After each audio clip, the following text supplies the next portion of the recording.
August 9 मिलिबो।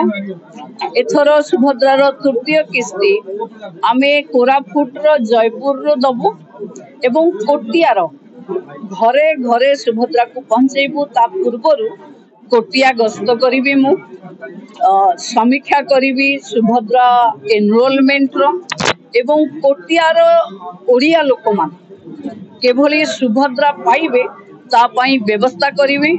कोटिए 2,40,000 भौणी माने एथरक रक्षाबंधन दिन माननीय मुख्यमंत्री रक्षाबंधन रो तोहफा नेबे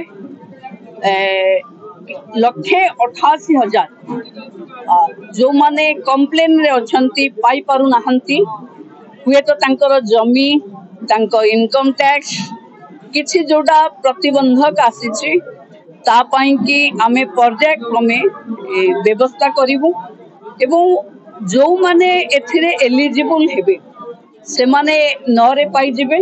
जो माने रही गले पुणी मार्च 8 रे एका बेले के सब किस्तीर पैसा एका बेले के पाइबे कारण सुभद्रा रे किछि लॉस करिवार नाही। जे जेतो बेले एलिजिबल तार सब किस्ती से एका बेले के पाइबे। जीरो इनकम टैक्स 6 लाख जाय इनकम हेले देई दो किंतु आमे 2.5 लाख इनकम अधिक हेले सुभद्रा पाई एलिजिबल नहे बोली बैरिकेड अछि।